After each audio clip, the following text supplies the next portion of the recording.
dia, boa tarde, boa noite. Está começando mais um podcast aqui no Estúdio Orelha, o podcast da Cidade Baixa, o bairro mais boêmio da capital dos gaúchos.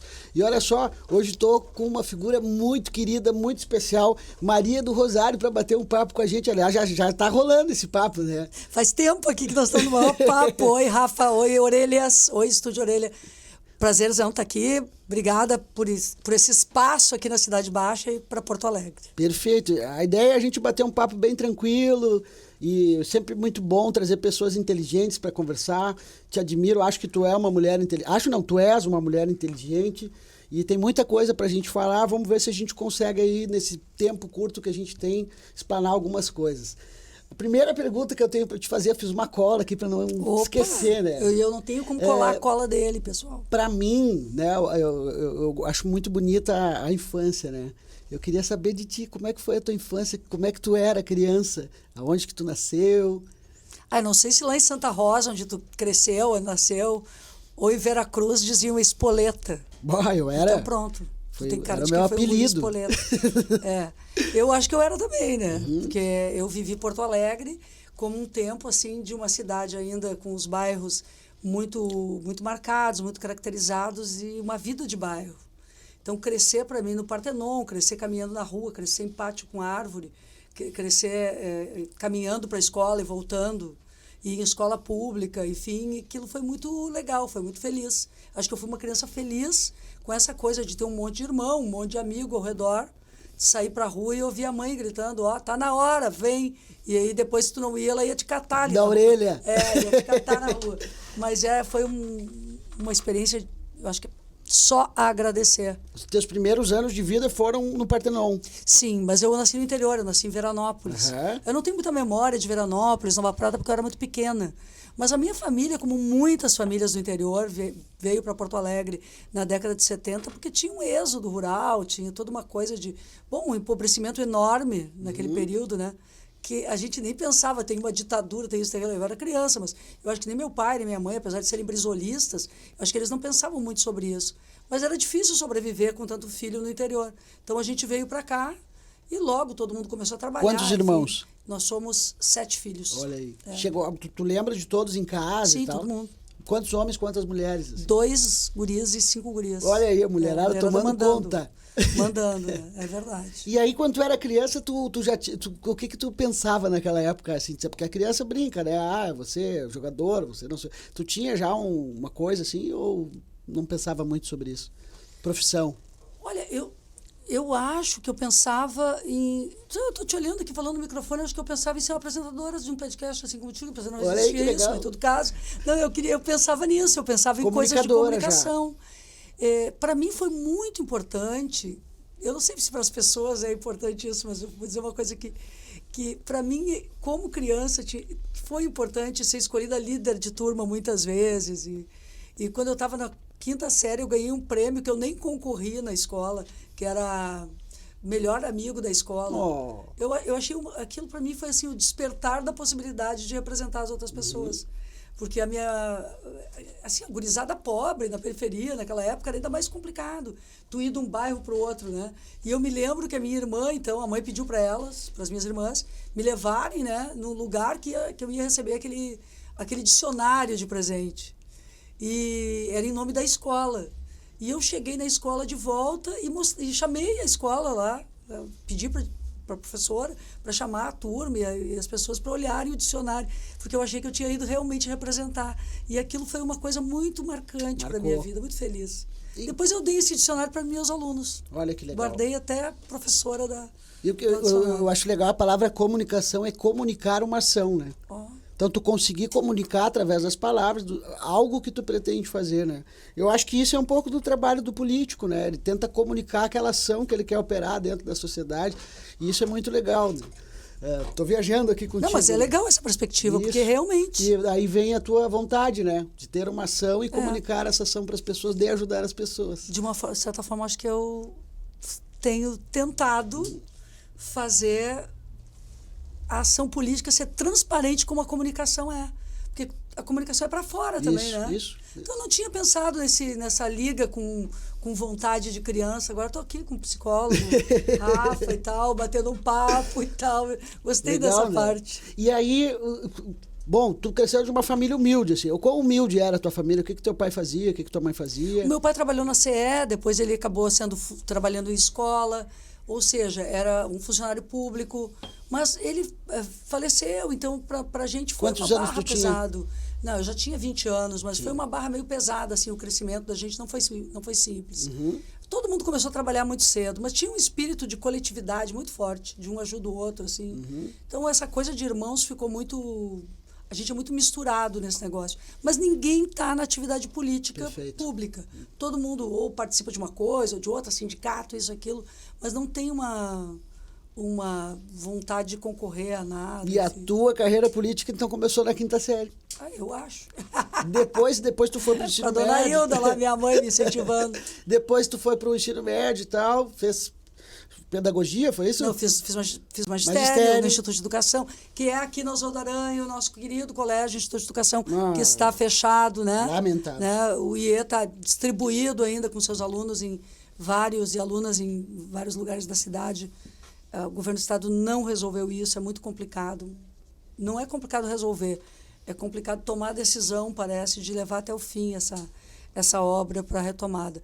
Mas o Instituto era uma escola muito livre, sabe? Assim, com professores incentivando. Aí eu decidi realmente seguir e ser professora, porque era uma opção real, concreta, mas também porque as professoras, e eu vou falar no feminino porque eram mulheres, realmente eram os nossos ícones, né? Na defesa da democracia, nos anos 80. Enfim, elas eram incríveis, sustentando greves, movimentos. Eu me apaixonei muito por isso e logo enveredei na função, nas atribuições do magistério. Quando foi para o magistério e deu aula, de fato, foi para a sala de aula. Sim, eu passei primeiro no concurso em Cachoeirinha, comecei a dar aula em Cachoeirinha, em comunidade, na Escola Costa e Silva, depois na Escola Castro Alves. Depois eu trabalhei um tempo nas aldeias SOS, que tinha uma escola chamada Amigo Spinelli, dei aula na escola. Depois trabalhei numa escolinha chamada Gurizada, que era aqui na Cidade Baixa, que a Alda Menini era diretora, minha amiga até agora. Então, é uma coisa foi muito feliz para mim trabalhar com os anos iniciais e educação infantil. E aí eu passei no concurso do Estado, comecei a trabalhar justamente na comunidade muito próxima onde eu cresci, no Partenon, e me estabeleci como professora no Martins Costa Júnior, que é uma escola de periferia, que agora até está me dando assim, sempre uma preocupação, porque o Martins é uma escola que sofreu um destelhamento, ela está com muitos problemas estruturais, e aí, como deputada federal, eu tenho trabalhado para trazer os recursos para melhoria, mas a gente tem tido dificuldade de colocar em pé de novo aquela parte da escola que está caída, e hoje ela está prejudicada, ela está parada, inclusive, isso me incomoda muito. Mais uma escola parada. A gente está falando de educação, que deveria ser uma prioridade. Exatamente. Parado. Né? E é uma coisa que eu olho muito assim, para as escolas do Estado, que precisam de mais investimentos, e as escolas mesmo do município. Perfeito.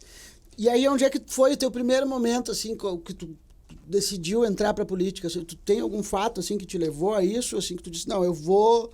Porque, vamos combinar, né? É um ato forte, né? Tu decidir te colocar como candidata a vereadora, ou, enfim, deputado, qualquer coisa desse tipo, né? Porque a tua vida vira uma bagunça, né? Enfim, é que para mim, eu já era uma pessoa da participação política, né? Eu fiz a campanha, desde a campanha das diretas e antes dela, eu era uma pessoa do movimento estudantil, das lutas populares. Eu sou uma pessoa desta cidade, dessa luta democrática na cidade. Então, Porto Alegre foi uma cidade assim que lutou para livrar-se da condição de ser uma cidade área de segurança nacional para poder votar. O movimento das diretas aqui foi uma coisa imensa e intensa, né? Naquele período, a URGS e as escolas de ensino médio também, elas faziam grande resistência a tudo que fosse ditatorial. A presença do Videla, que era presidente da Argentina, um ditador na Argentina, em Porto Alegre, para inaugurar a praça, recebeu um revide histórico de milhares de estudantes nas ruas e pessoas nas ruas para impedir que ele chegasse à chamada Praça Argentina ali ao lado da URGS. Então, esse movimento pela democracia na cidade é onde eu também me constituo como tal. Ser candidata foi uma coisa assim, olha, vou participar do processo porque me pediram, porque para contribuir e tal, mas era parte de ser parte da luta democrática da cidade. Como foi quando tu ganhou a primeira eleição? Foi um susto. Porque eu pensei assim, me coloquei... Nossa, né? Foi um susto mesmo, porque eu digo assim, quem vai participar pensando em contribuir e se elege, eu coloquei a mão assim na cabeça e realmente disse assim, olha, pessoal... Ferrou.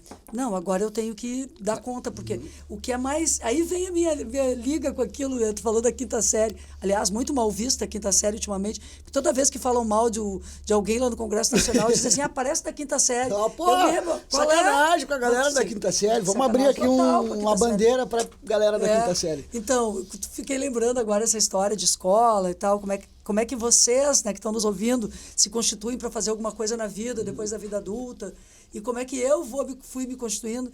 E agora eu fico pensando assim que talvez quando eu fui eleita e me dei conta da responsabilidade maior que tem esse significado, eu tenha feito uma opção de vida por tudo que é mais importante, não decepcionar as pessoas. Então eu disse, olha, eu vou estudar, me dedicar muito aqui, porque... Vai ser puxado. Isso foi uma muito, responsabilidade. Foi muito. E aí direcionei minha vida para realmente fazer um tipo de representação digna. O que um vereador pode fazer? Isso aqui eu consegui fazer como vereadora, foi legal, e isso aqui eu queria fazer, mas como vereador não dá para fazer. Então, eu gostei de ser vereadora. Tá? Vou dar real para vocês. Assim, olha, eu fiz a lei, por exemplo, das eleições diretas dos diretores das escolas municipais. Até aquela lei não tinha... Os professores, comunidade não escolhiam.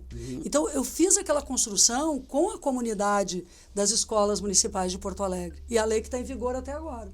E aí, olha que legal que tu está falando da importância da gente quando vai escolher alguém que a gente está colocando no poder para cuidar da gente, saber de onde essa pessoa veio. Porque talvez, se tu não tivesse passado pelo magistério, por toda essa situação, tu não teria noção de que esse problema existe. Então, a gente tem que ter muito cuidado com quem a gente escolhe, porque... de boas intenções e o inferno está cheio. Com certeza, pessoas preparadas. E modéstia à parte. Tu és preparada, legal. Eu me preparei sempre, porque eu não sabia... eu fiz cada coisa nessa cidade. Eu vou te contar uma coisa. Por exemplo, a lei municipal que criou o Conselho Municipal de Transportes Urbanos para fiscalizar o custo a planilha de custo da tarifa da cidade de Porto Alegre. Ou seja, um resultado que vai atingir diretamente quem mais precisa daqueles 10, 15 centavos que no final do mês pode fazer uma diferença absurda, que vai definir se o filho vai poder ir depois da escola fazer um curso ou alguma coisa, porque tem aquela passagem ou não. Então, eu construí essa lei para dar transparência à planilha do reajuste da passagem e estabelecer critérios para serem conhecidos pela população, que eu acho, inclusive, que é uma coisa que eu penso que tem que ser mais transparente. Eu estou agora participando da reforma tributária, toda a linha do Fernando Haddad é qual é a transparência que tem em cada produto, que tu saiba o que é insumo na construção ou na fabricação de um determinado produto e o que é o tributo, o imposto. Bom, nós também precisamos saber o quanto custa o diesel, quanto custa manter um veículo de transporte coletivo limpo, né? E, aliás, eu acho que a maior furada que Porto Alegre fez, uma das piores do último período, que não foi devolvida para a população, ninguém não teve uma redução realmente da tarifa que justificasse, não teve nada bom que justificasse um ato tão danoso, foi tirar os cobradores dos ônibus. Desempregou muita gente tirando os cobradores dos ônibus e agora tu não tem ninguém ajudando uma senhora, uma pessoa grávida, uma pessoa com deficiência. Esse discurso de modernizar e sem humanizar. Exatamente. O passo foi esse. O moderno é humano, e a gente olha de longe, acha lindo. Né? Olha que legal. Né? Isso foi uma Só que burrada. tem um resultado no outro lá que é muito alto. Né? Claro, além de desempregar as pessoas, famílias e tal, o que a gente viu é um transporte menos humano, porque também sobrecarrega o motorista, que vivencia o estresse da correria, enfim, do trânsito. Então, uma cidade, para um vereador ou vereadora, primeiro sabe, nós estamos aqui no estúdio orelhas muito ligadas, antenas ligadas com o que está acontecendo. Eu uma vez estava caminhando e uma pessoa falou comigo na praça, ali na Praça 15, e do lado do mercado, numa cadeira de rodas, e disse, olha, eu estou cansada. Eu só me lembro dessa frase. Eu estou cansada do motorista do ônibus me carregar para dentro do ônibus. E para mim aquilo... Bateu, porque eu comecei a prestar atenção de como uma pessoa com deficiência estava ilhado na sua casa ou em algum lugar, sem poder ter autonomia. E aí eu produzi um projeto para a cidade, que acabou sendo aprovado, com outros autores também, mas que eu acho que é importante, que foi a adaptação do transporte coletivo de Porto Alegre. Que foi um avanço gigantesco na vida das pessoas. E aí o olhar desse, bom, mas tem meia dúzia de cadeirante, a gente vai gastar um monte de dinheiro. Tu faz parte disso, né? Exatamente. Tu faz parte disso. Tu tem que desejar isso para o outro também. Então, nesse lugar aí que eu vejo tu trabalhando nessa área que é humana, né? Que é muito bonito esse teu trabalho. Rafa, eu vou te dizer uma coisa. Quando a cidade é boa para a pessoa com deficiência, para a pessoa idosa, para criança, ela é boa para todo mundo. Tudo. Porque daí, aquela rampa que está ali, que vai atender uma pessoa com deficiência, pode ser a que eu vou usar quando eu quebrei meu pé. Pode ser a que eu vou usar quando eu estiver idoso. Que é a minha mãe que caiu, que precisa usar naquele momento uma cadeira para sair um pouco de casa. Então, tem um conceito de cidade que eu gosto de pensar sobre ele, que é do desenho universal. Então, a arquitetura da cidade tem que ser universal. Ela precisa ser acolhedora para as pessoas. Para todos. Para todas as pessoas. É para isso que foi constituída a cidade. Quando é para aquela, é para ti. Perfeito. Entendeu? Que frustração tu teve como vereadora? Assim, eu vi que eu queria mexer naquilo, não pude, que te impulsionou a querer talvez ser deputada. Teve isso ou não? Ou é um processo natural? Não, assim? eu acho que foi um período muito fértil, porque Porto Alegre, naquele período que eu fui vereadora, ela utilizava um orçamento participativo muito grande. Então, a gente debatia muito com a cidade todas as construções, né? E também uma cidade muito cultural. O que eu creio que uma das perdas principais na qualidade de vida de Porto Alegre destes últimos anos são os espaços de teatro, de música, porque tudo foi meio que decaindo, virando um espaço... Eu nunca vi, por exemplo, pessoas se batendo depois de um espetáculo de teatro. Eu nunca vi um tiroteio na frente do teatro, já viu? Não. Não tem, né? Não. Então, por que a gente não investe? Quando a gente está falando de segurança, a gente está falando também de criar espaços para as pessoas se divertirem, de apreciarem cultura. A gente tem o Teatro Renascença caindo aos pedaços. A gente tem o Teatro de Arena, que está ali, às vezes, jogado. A gente tem o teatro aqui na República, que estava parado, que acho que está parado ainda. Né? Tá parado. E são custos baixos, na verdade, né? A usina do gasômetro, que parou faz tempo. A usina que tinha vários espaços lá que... Isso me dá, assim, uma tristeza, porque o ambiente dos shoppings, tudo bem que tenha um ou outro, tem lá do Bourbon Country, mas é né? E depois é um ambiente dentro de uma estrutura privada, que privada, é outra coisa. Né? Que legal que tenha, né? Mas o serviço público tem que oferecer isso. Mas o Teatro do IP, o Teatro Renascença, o Teatro de Câmara, o teatro... Essas casas, né? Enfim, foram se desfazendo. E eu acredito que, e talvez o multipalco não esteja ainda tão conectado à cidade como eu penso que nós devemos produzir uma movimentação. E nos bairros, então, não tem mais nada. Nada. Então, eu cresci... Nós tínhamos a terreira da tribo, tínhamos o cinema. Eles lutam, né? Não, digo aqui no bairro, por exemplo, né? Sai isso do bairro, tira um pedaço do coração do bairro. Tem muita coisa para conversar aqui, é muito bom. Vamos pular direto para uma outra coisa, que eu ia falar mais da questão dos teus mandatos e tal. Acho que não vai dar tempo de falar sobre tudo isso. E, o que tu tá achando, então, da gestão agora do Melo? Como é que tu vê a cidade hoje? Eu acho que é uma cidade pouco voltada para a qualidade de vida humana. Desatenta a essas necessidades mais fundamentais do cidadão, da cidadã, de ser acolhido, de ser bem recebido. Apesar dos esforços das pessoas nas unidades de saúde, no sistema de assistência, nas escolas, tudo isso ficou muito abandonado para fazer uma espécie de vitrine. Tudo parece uma vitrine. Bonito na frente e atrás muito destruído. É uma coisa de cimento, né? É muita estrutura, talvez se mostrando ali, mas a gente não tem uma que tu acha que poderia estar acontecendo agora? Porque tu vê, cresceu o número de pessoas na rua assustadoramente.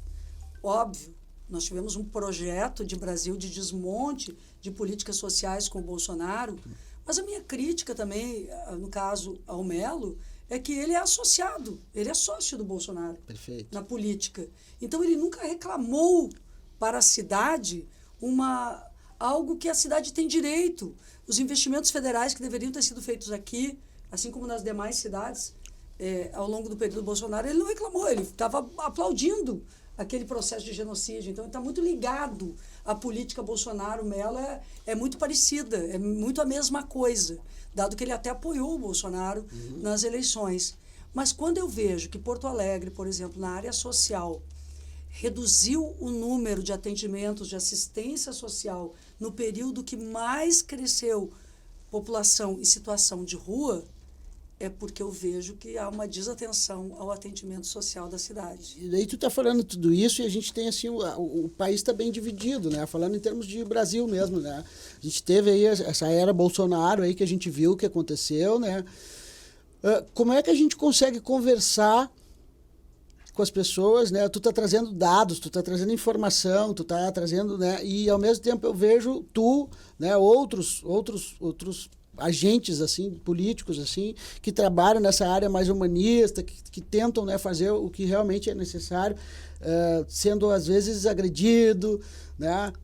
Até teve a situação lá do Bolsonaro, que já era aquilo lá, não quero nem falar daquilo lá que tu foi, né? Teve que te defender horrores. A gente tem outras pessoas, assim, né? Até a questão da tua filha, daqui a pouco tua filha está sendo agredida, está sofrendo. O que a gente pode fazer para conversar com essas pessoas agora?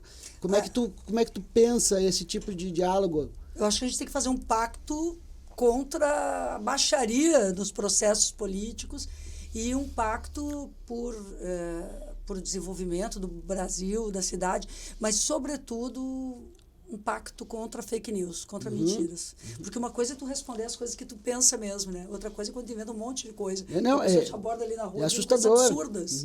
Né? Só que nós somos parte Nós temos capacidade de derrotar o ódio.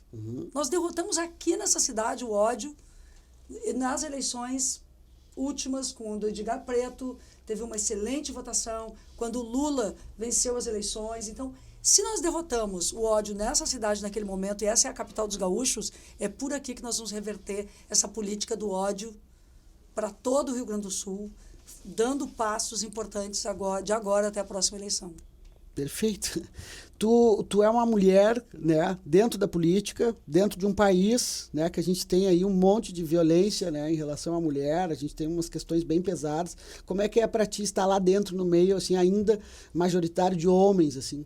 Tu te sente já segura, tu aprendeu a te defender ou tu ainda fica horrorizada com algumas coisas que tu vê? Eu me sinto segura individualmente a esta altura, mas me entristece ver que muitas mulheres e jovens mulheres continuam vivendo agora o que eu já vivi em anos anteriores.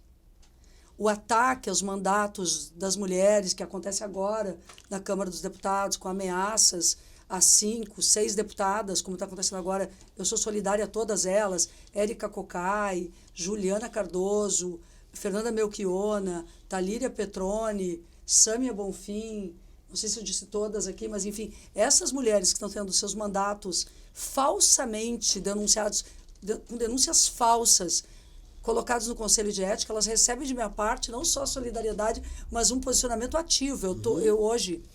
Eu acho que eu estou numa fase muito madura do trabalho político, eu integro a mesa diretora da Câmara dos Deputados e sou a única mulher e a única pessoa de esquerda em um contexto de pessoas liberais, neoliberais, até de direita, mas que são pessoas que têm algum grau de diálogo. Porque o problema não é o cara ser de direita, o problema é ele ser um fascista. E sim, o fascista, perfeito. Sabe, o cara que não quer conversar, que quer ditadura, que não sei o quê, sinceramente, cara, só está disputando eleição porque tem democracia, senão tu não estava... Então, com esse sujeito que defende ditadura, fascismo, tortura, armamentos, sabe, aquela lógica assim, pirada, eu não tenho muita conversa mesmo. Tu sente ainda eles ali te cutucando e tal, hoje tu te defende, mas tem isso ainda o tempo claro todo? Que tem, né? Mas eu sinceramente, sou mais eu, né? Eu me banco, porque eu tô numa fase da vida, da maturidade pessoal e política, que me coloca num grau de discussão sobre os grandes temas do Brasil, o que importa para a população brasileira. A gente teve a Dilma, presidente, que foi um ato gigante, foi muito bonito para o Brasil, né? Eleger uma mulher. Foi. E depois foi muito triste. Eu trabalho com comédia, com humor, né? Eu vendo esse humor ruim, né? Que é usado para disparar fake news e coisas. E a Dilma acabou sofrendo muito por conta de piadas machistas, de coisas ruins ali. E tu estava nesse período com ela. Como é que foi aquele momento, tu como mulher, vendo aquilo se desmoronando e vendo tudo aquilo acontecer, assim? Bom, foi muito difícil. Foi difícil demais, porque ela tinha uma consciência que ela dizia pra gente, isso não é só comigo, isso é com todas nós, né? E é com a população brasileira. E era um projeto assim, predatório, porque realmente esses caras queriam o poder para pegar estatal, botar embaixo do braço, levar para casa. Era assim, uma canalha e uma quadrilha que tomou o poder no Brasil. E, para isso, eles tiveram que fomentar esse ódio. Eles despertaram o pior dentro da nação brasileira. O ódio às mulheres, a misoginia, o racismo. Gente, o que tem de gente racista, que se banca para espaço de poder, que faz do racismo. Isso tudo tem que ser derrotado. Então, eu penso os processos eleitorais agora. Ontem me perguntaram, mas a eleição é sobre a cidade ou sobre o país? A eleição é sobre uma cidade que fica dentro de um país. Está conectado. Está tudo conectado. Não tem como desconectar. Não tem. Perfeito. Então, eu acho que nós... É a tua parte dentro de uma coisa maior que tu vai... E eu fico pensando, Rafa, assim como tu quer uma cidade desenvolvida, que tem emprego, que tenha saúde pública, que tem... Não pode ser uma cidade do ódio. Porque senão, quem vai construir isso vai construir só para alguns. E a gente quer que isso seja para todas as pessoas, os direitos sejam para todas as pessoas, todo mundo participando. Então, sei lá, eu estou preparada para debater política. Agora, se vierem com as histórias de fake news, eu vou ficar muito atenta a cada momento, porque também não estão para brincadeira. Entendeu? Agora eu acho que está tendo um cerco maior, eu acho que isso vai ter que, pelo menos, responsabilizar essas pessoas, a gente vai conseguir. Já é alguma coisa, né? O Leonel postou agora, outro dia, uma foto contigo. O Leonel esteve aqui também. A gente era colega de estúdio, trabalhei com o pai do Leonel, foi muito legal, fiz teatro com ele. E te apoiando para que tu seja candidata a prefeita aqui de Porto Alegre. Como é que vai funcionar agora esse movimento? Como eu estava te perguntando antes, né? Então, conversei com o PT, estou conversando, ser candidato ou não, é uma coisa que depende de muita gente, porque eu também não gostaria de ser candidata assim, sou candidata porque ninguém mais vai, não sei o quê. O que vale a pena mesmo é se a gente conseguir unir a esquerda, unir os setores populares, unir o povo da cultura, da periferia, da cidade baixa, da classe média, tratar um projeto de cidade e ter todo mundo meio construindo junto isso, né? Então tem nomes legais aí, tem o Pedro Ruas no PSOL, tem a Manuela, tem a Sofia Cavedon também no PT. Só gente forte, né? Bons nomes, né? Gente boa. E eu no meio deles, né? Então eu estou me colocando assim como quem está conversando e propondo. Vamos ver quem está mais forte para ir para o processo eleitoral, não só em pesquisa, mas com mais gana de fazer o debate. Porque eu também estou preparada, sabe, Rafael? Que daqui a pouco vai sair uma pesquisa, vou estar lá embaixo na pesquisa. Poxa vida, a Maria não está bem na pesquisa, não sei o quê. Não é a pesquisa que vai ganhar a eleição. Tá? O dia a dia, é o projeto, batalha, é o projeto e tal. Então, vou tranquila e vendo esses nomes com muito respeito, mas antes de pensar em ser candidata, estou trabalhando, me colocando como pré-candidata, estou trabalhando para unir todo mundo num mesmo projeto. Digamos que tu vai passar a ser candidata a prefeita, né? O que a gente pode pensar, por exemplo, para o bairro da Cidade Baixa? Porque a gente tem aqui toda uma questão eterna, parece, né? Da questão, a gente está agora, por exemplo, aqui na Cidade Baixa com muito morador de rua. Continua a discussão, né, do comércio, da parte cultural do bairro, que é intensa, com toda uma questão de habitação aqui. Como é que tu vê a prefeitura olhando para o bairro aqui? O que tu acha que esse bairro que capacidades que tem esse bairro? O que tu acha que pode melhorar aqui? Bom, primeiro que a população em situação de rua é uma questão gravíssima, mudou até o perfil. Nós tínhamos pessoas em situação de rua, agora a gente tem até famílias em situação de rua. Isso vai ser revertido na medida também que a gente enfrentar o empobrecimento. E tem um programa que está sendo adotado em algumas cidades, que eu gosto bastante, que se chama Moradia Primeiro, que são moradias próximos a locais de trabalho, onde tu tenta contribuir com aquela família ou com aquela pessoa para reestruturar a sua vida. A outra questão é a gente também entender de onde vêm essas pessoas. Quantas estão vivenciando o sofrimento psíquico, que estão com problemas mentais muito grande, nas essa ruas, questão é muito grande. né? Que estão com questão relacionada a álcool, drogas. E quantas, enfim, têm condições de retornarem às suas De próprias obter um lar e famílias, dar conta ser disso, né? atendidos. Tem que acompanhar. Tem como a gente fazer Tem. isso via prefeitura hoje? Tem que ter consultório de rua, tem que ter o fortalecimento da política de ação rua, tem que ter CRAS, que são os Centros de Referência e Assistência Social, trabalhando, tem que ter mais pessoas. No último período, a prefeitura fez convênios, mas nomeação ontem eu estava com o Conselho Regional de Serviço Social, tem muitas vagas em aberto na FASC para assistentes sociais que não foram preenchidas. O Conselho Regional de Assistência Social me disse que tem mais de 60 vagas, eu até vou conferir esse número, porque eu fiquei impressionada, que deveriam ter sido nomeadas de assistentes sociais e não foram. E essas são as pessoas que vão estar na linha de frente atendendo. Então, tu tem que ter, não adianta, tu tem que chegar perto daquela pessoa, entender por que ela não vai dormir em um lugar. E também entender que se todas as pessoas que estão nas ruas de Porto Alegre resolverem, em uma noite fria, irem dormir em algum lugar oferecido pela prefeitura, não terá vagas. Não terá vagas. Porque não tem hoje lugar para todo mundo. Então, eu acho que nós temos que fazer uma grande conferência de diálogo da cidade com todas as forças dessa cidade, moradores, inclusive, das regiões onde mais tem pessoas em situação de rua, mas universidades, nós temos que pensar isso junto com as pessoas em situação de rua. Perfeito. Porque tu olha para essas pessoas e pensa assim, ó, vamos fazer uma política para vocês. Olha, eu sou das pessoas que acreditam que tem que conversar com os sujeitos que estão ali, porque eles têm o que dizer. Tem. Né? A gente conversa com eles aqui na rua e eles têm muito a dizer. Tem muito Todo a dizer. mundo tem, né? Muito a dizer. Todo mundo tem o que dizer. E a gente tem que desenhar um sistema de consultório na rua, de encaminhamento, de prevenção, de quando uma família ou uma pessoa está se instalando na rua, já ter uma abordagem, entendeu? Porque Perfeito. a rua, depois que tu tá nela, é muito mais difícil de tu sair do que quando tu chegou, tu já tiver um atendimento. Então, eu acho que essa abordagem preventiva das regiões centrais é fundamental. Tu falou também bastante da questão da escola e tal. A escola municipal de Porto Alegre, né? Tem uma questão que eu estou vivendo junto. Meu filho tem síndrome de Down. A gente tem uma lei, né, de inclusão que obriga, né, o município a nos ceder uma pessoa, né, para estar lá como monitora. Toda pessoa que tem uma deficiência tem o direito a ter um monitor lá, né?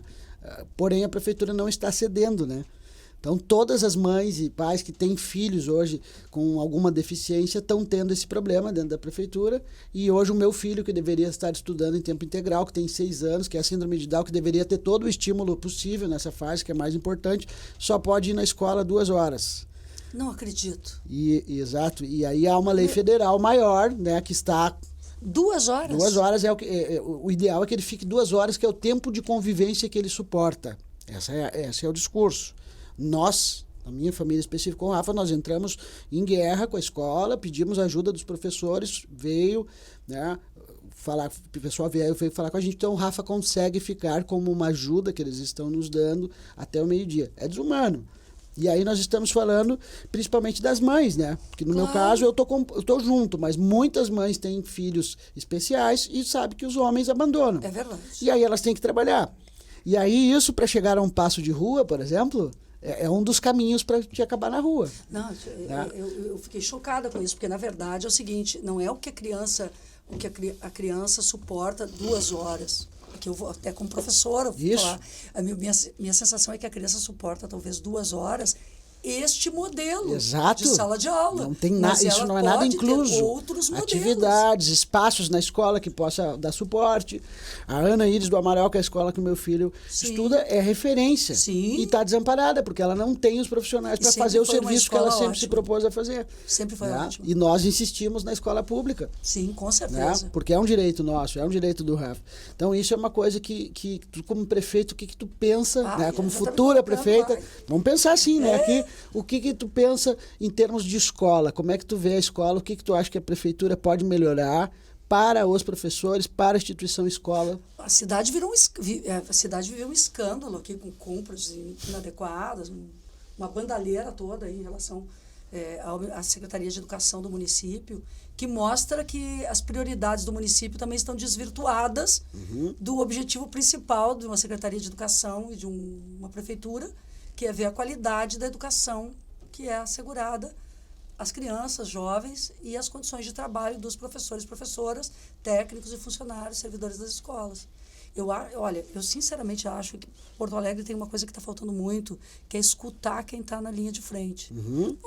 Primeira coisa, vamos conversar com essa comunidade escolar, com professores, professoras, técnicos, funcionários, merendeira, porteiro. Vamos sentar com quem faz a escola Ana Íris e quem faz todas as demais escolas.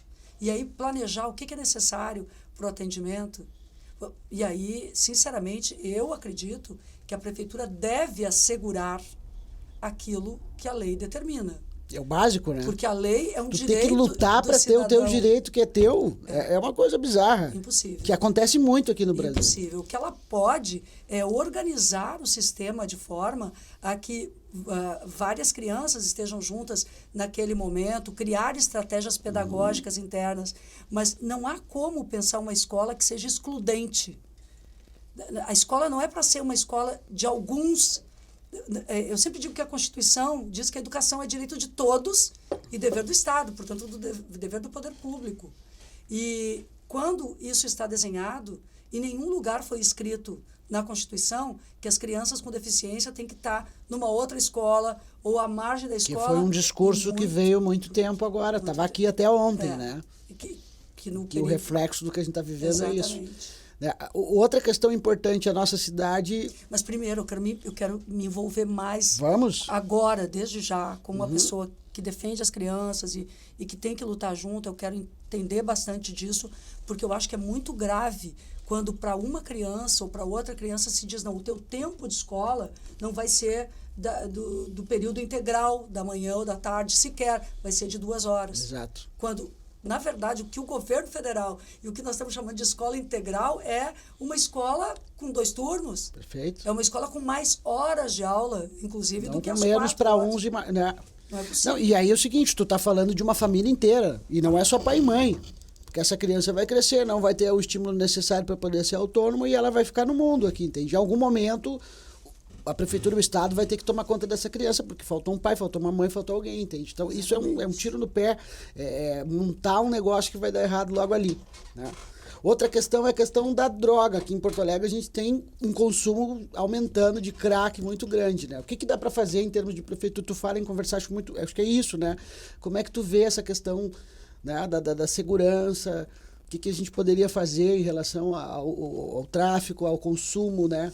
Que tal a epidemia que né? Primeiro que eu acho que esse projeto que o governo do Lula está lançando de escola integral e tempo integral também é um projeto muito importante para a nossa cidade. Nós não podemos perder o trem da história. A gente teve uma mudança demográfica, nasceram menos crianças no período.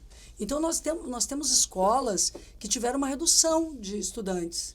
De um lado, perversa e tristemente, porque há uma evasão escolar enorme, um abandono.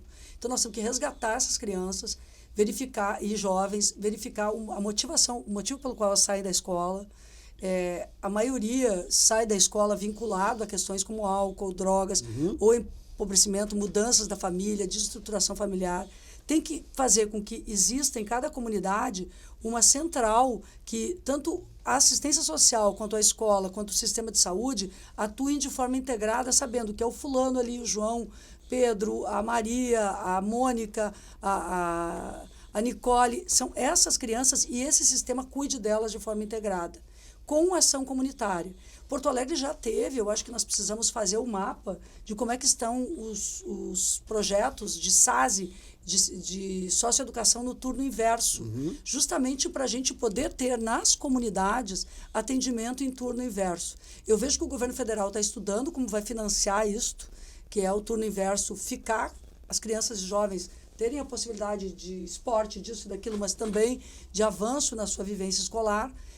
Eu acredito que esse é o grande projeto, e quando eu digo que a gente diminuiu o número de crianças dentro das escolas, a primeira meta é recuperar quem está fora, voltar para cá, e a segunda meta, junto com essa, é ocupar de forma mais integral esse espaço. Ao invés de fechar a escola, como eu estou vendo, tem muito movimento que Alberto Bins fechou, as escolas estão sendo fechadas. Ao invés de fechar a escola, dá mais tempo dentro desse espaço físico que está ocioso para passar o dia.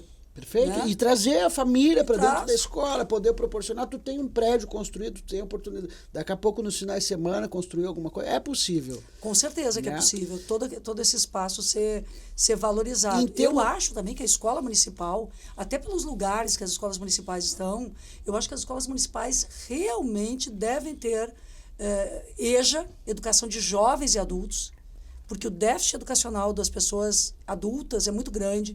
Gente que não conseguiu terminar o ensino fundamental. Tu fala isso, me emociona. A minha mãe, querida, mãezinha, te amo, veio do interior, não teve a oportunidade de estudar.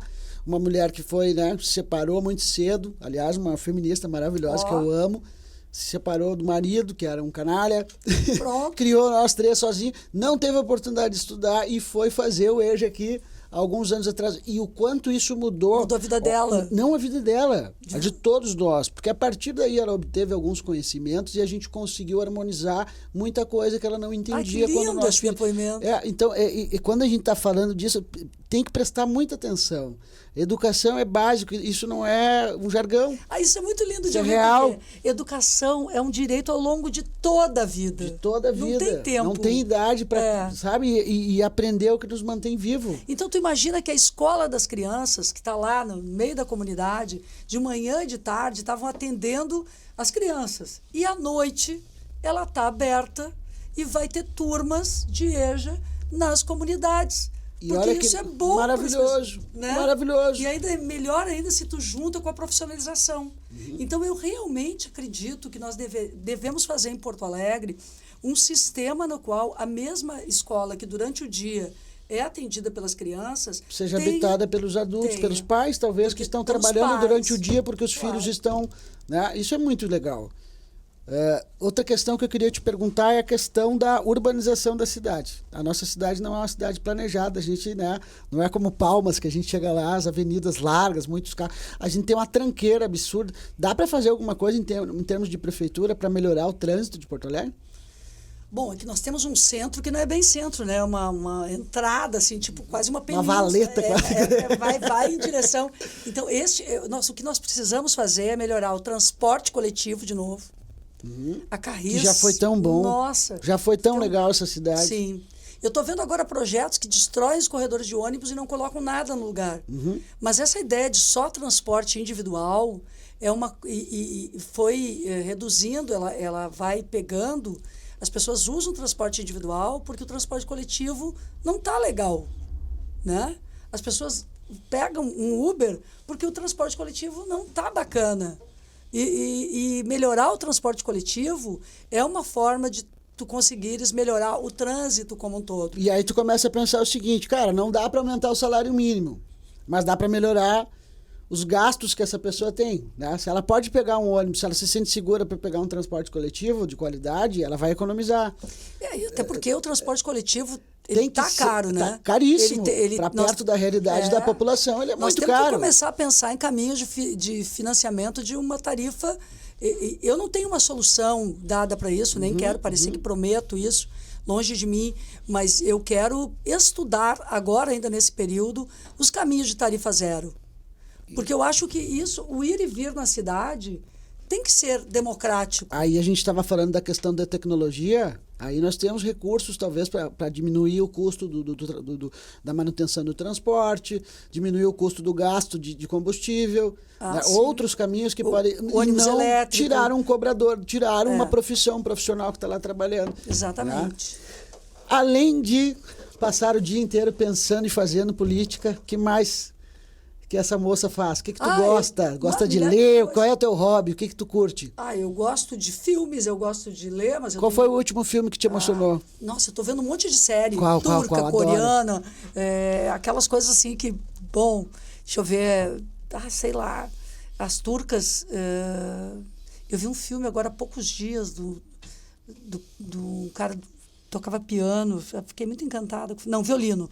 Bom, eu vou lembrar... Tá que nem sei eu lá, assisto e não lembro de nada. Posso te contar todas as histórias, mas não vou lembrar nome nenhum agora. Dá tempo de fazer isso? Tá, claro, porque quem tá muito pilhado, às vezes chega em casa, eu chego em Brasília e depois das sessões da Câmara, que vão até muito tarde... Tá vendo que o Vitor tá igual o Homem-Aranha aqui para entregar um café, tu viu? Ah, Vitor, rolou, fez um rolinho, passou por baixo da mesa e veio com uma mão aqui. Eu deixei um pouquinho frio. Café frio de jeito nenhum.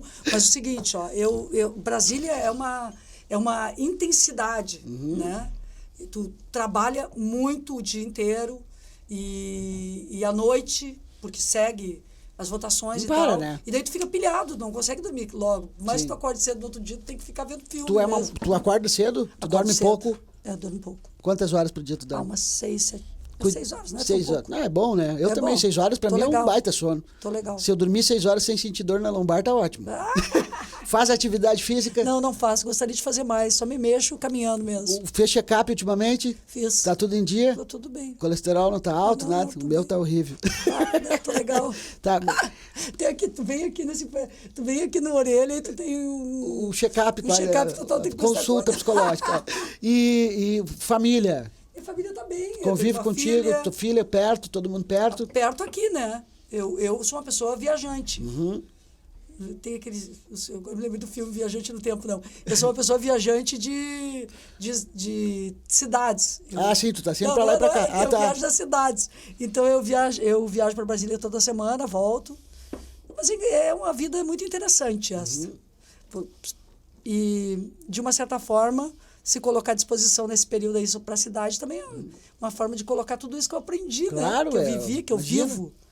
E o marido não reclama, não sente saudade? Não, eu acho que é Cadê bom, tu, esses Tatu? relacionamentos são bons, né? Não dá tempo de brigar. Não dá tempo de Desculpa, brigar. vou ter que sair, a gente Isso. discute isso na volta. Não, malandra. Olha, tchau e tal. É verdade. Perfeito. E que eu ia te perguntar, música, gosto de música? Eu gosto Quem de é música. uma cantora, um cantor que está na Eu tua... gosto de tudo que é da música popular brasileira, eu curto muito. Aliás, todos os estilos, tudo que é canto. Agora há pouco estava falando da questão da droga, disso, daquilo, e eu tenho conversado muito com o povo do hip hop sobre a superação que eles fazem de tantas coisas difíceis nas comunidades. Então, estou aprendendo a ouvir hip hop, os Legal, rappers. ótimo. E gosto muito do samba, de um modo geral. Faço leis e projetos nessa área cultural direto. Sou autora de muitas leis. Tem dessas muita coisas. lei tua, muito legal, muita coisa bacana. Muito bacana. Cara, por mais Maria do Rosário nas nossas vidas, né? Gente que pensa, legal, muito bom falar contigo. Muito bom falar contigo. Eu convivi com 3 mulheres.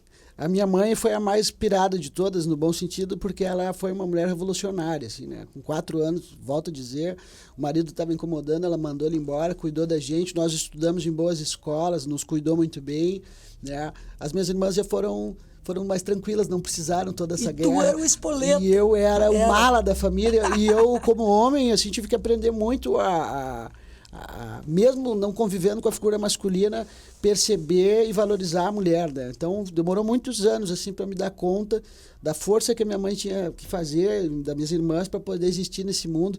Então, eu quero te parabenizar por tu provar para as mulheres, né, que é possível, né, ser inteligente, bonita, trabalhar e fazer o bem mesmo no meio de um monte de espinhentos aí, desses caras que a gente tem visto, assim, atrocidades, né? E que tomou conta da política por um tempo. Que bom que agora a gente está num novo momento. E eu podia falar que seria sensacionalismo sobre várias ameaças, gente te xingando. Não é sobre isso, eu acho. A gente tem que falar sobre o teu lado coração, o teu lado amor, o teu olhar para as comunidades menos favorecidas. Isso é muito precioso dentro da política. Realmente eu te agradeço muito por tu estar aqui, e só te desejo uma coisa, assim, que tu continue encontrando teus recantos de alegria para te, né, reabastecer e ir de novo. E para quem está nos assistindo, né, eu queria dizer para as mulheres se espelharem em mulheres fortes como tu, né, porque é importante, é muito importante, né, tu tá no poder, tu tá num lugar de força, assim, até para lutar com esses babaca aí que estão aí. E queria que tu falasse um pouco para as mulheres de 5ª série que estão aí, de repente, ganhando seu primeiro Aurélio. Ah, né? legal. Passa uma mensagem para essa galera aí. Ah, não desistam. Acreditem que... Até tem uma frase do Leonel que eu gosto muito, que ele fica dizendo assim, ninguém faz nada sozinho. Eu acho bem legal que ele diga isso, porque é verdade. E tem uma frase também que eu acho que simboliza muito, a partir das mulheres negras, aquela ideia do Ubuntu, né? Que, enfim, sou porque somos, né? Então, qualquer lugar que tu chegue, o fato de tu estar aqui sentado tem a ver com a tua mãe, tem a ver com tua vida, com tuas irmãs e com tudo que pulsa ao teu redor e vive. Então, Rafael, eu acho que tu passa uma coisa muito boa para as pessoas, e sentada aqui contigo eu também entendi como é que é essa química da felicidade que tu também produz, né? E eu gostaria que a ação política pudesse produzir essa sensação nas pessoas de leveza, de confiança e de felicidade. Porque não precisa ser ruim. Não. E a vida me deu tanta coisa, me oportunizou conhecer tantas coisas legais. Eu lá, uma guria de comunidade e tal, aquela menina, né, que teve a oportunidade de ver tanta coisa. Eu hoje estou me colocando à disposição para trabalhar pelas coisas que eu vi, acredito, mas porque eu tive a oportunidade de viver felicidade e dureza também, mas é porque eu quero também fazer as pessoas felizes. E isso é um desejo que é muito bonito, quando a gente consegue sentir ele dentro da gente. Cara, eu quero fazer os outros felizes, né? Entusiasmo. Tu tem os olhos com entusiasmo. Entusiasmo vem do grego. Estar possuído por Deus, não Deus católico, mas os deuses, grande Deus, aquele que opera milagres. E do latim, inspiração. Então é muito bom ver pessoas com entusiasmo. Acho que é isso, né? A gente tem que ter entusiasmo. Quando eu falei com um palhaço uma vez, e aí ele me falou uma coisa que eu guardo pro resto da vida, que ele disse assim, cara, tem gente que acorda de manhã e acha que tudo vai dar errado. Esse cara tá fadado a sofrer, entende? Então, tem que tomar cuidado com esse posicionamento. Tem gente que acorda de manhã e acha que vai dar tudo certo. Tem que tomar cuidado. Porque esse cara, no primeiro momento que algo der errado, ele vai sofrer.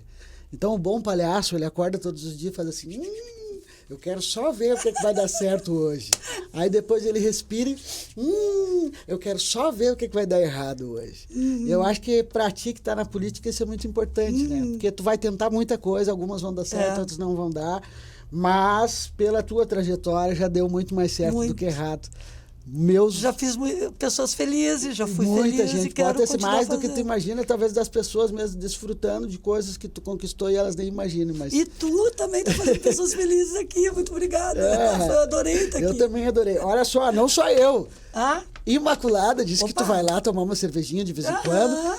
Fez questão de te mandar um presente pra ti. Show. Olha que legal. Pessoal, não fiquem de olho, que esses aqui são todos imaculados. Olha que lindo! Opa! Linda, maravilhosa, obrigada. Aqui é uma pequena lembrança do Bazar da Lima, que é um querido. Tá sempre um incenso. Tem um coffee break aqui do Multicultura Café para ti também. Cheiroso, verbena. Quero agradecer a JF Parrilhas. Muito obrigada pelo coffee break, muito obrigada.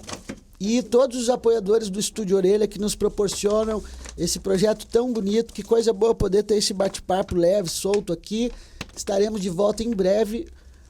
Querida, tu tá sempre liberada aqui. Quando precisar, vem pra cá. Se tiver alguém pra mandar pra cá que tu acha que seja legal, manda pra nós também. Tá bom? Super feliz. Obrigada, tá? Eu que agradeço. Valeu, Giovanni, valeu, Vitor, valeu toda a equipe do Estúdio Orelha. Que bate-papo bacana, um beijo pra vocês. Eu vou terminar tomando cafezinho do Multicultura.